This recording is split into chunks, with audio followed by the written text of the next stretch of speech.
السلام علیکم ناظرین محترم، ایک کرسچن لڑکی جو ہے وہ ایک مسلمان لڑکے سے شادی کرتی ہے اور پھر مرکز اس کا جو ہے وہ حل نکالتا ہے، کیونکہ لڑکا لڑکی کو طلاق دینے پر آ جاتا ہے، اس کو چھوڑ دیتا ہے۔ تو یہ سارا قصہ کیا بنا؟ ناظرین محترم، ایک کرسچن لڑکی جو ہے وہ ایک لڑکے کے کہنے پر جو ہے وہ اسلام کو قبول کر لیتی ہے اور اس کے حق کے اندر جناب جو ہے وہ آ جاتی ہے۔ لیکن ناظرین محترم، یہ واقعہ جو ہے وہ صحیح وال کا ہے۔ لڑکے کے جو گھر والے ہیں وہ اس بات سے ایگری نہیں ہوتے اور پھر جناب اس لڑکی کو تیسرے دن ہی جناب جو ہے وہ چھوڑ دیا جاتا ہے۔ پھر وہ لڑکی کیا کرتی ہے کہ اس کو کوئی چیز نظر نہیں آتی کہ جناب میں کس کے دروازے پر جاؤں، مجھے جو ہے وہ حق ملے گا۔ تو وہ تحریک لبیک پاکستان کے مرکز کی جانب جاتی ہے۔ جی ہاں ناظرین محترم،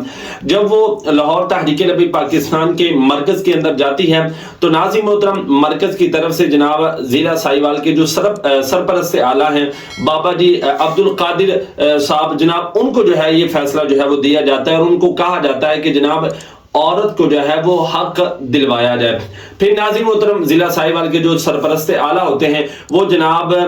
پی پی 201 202 اور 203 پی پی اور حلقہ جو ہے 141 NA اور جناب اس کے جو MP صاحب ہیں وہ جناب ہڑپا جو تھانہ ہوتا ہے وہاں پر جناب SHO اللہ دیتا صاحب ان کے ہاں جو ہے وہ درخواست دے دیتے ہیں کہ جناب لڑکی کو انصاف دیا جائے اور میرٹ پر جناب جو ہے وہ فیصلہ کیا جائے۔ جی ہاں ناظرین محترم،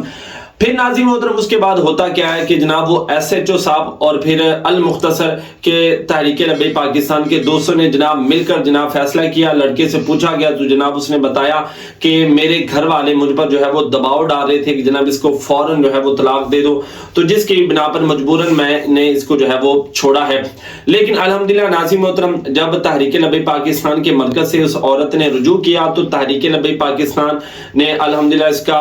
حل نکالا اور الحمدللہ ہڑپا تھانہ کے SHO صاحب اور جناب سرپرست اعلیٰ ضلع ساہیوال اور اسی طرح جناب NA 141 حلقہ جو ہے وہاں کے MNA صاحب جناب MP صاحب جو ہیں ان کی ساری 200 کی کاوشوں کی وجہ سے الحمدللہ یہ مسئلہ حل ہو گیا اور ایک گھر جو ہے وہ برباد ہوتے ہوتے جو ہے وہ بچ گیا۔ انشاءاللہ ناظرین محترم، ہم اقتدار کے اندر نہیں آیا ابھی اور فیصلے آپ کے سامنے انشاءاللہ جب ہم اقتدار کے اندر آئیں گے تو کسی بھی کے ساتھ انشاءاللہ نا انصافی نہیں ہونے دیں گے۔ باقی ہماری ویڈیو آپ کو کیسی لگی ہے کمنٹ کے اندر اپنی رائے ضرور دیں۔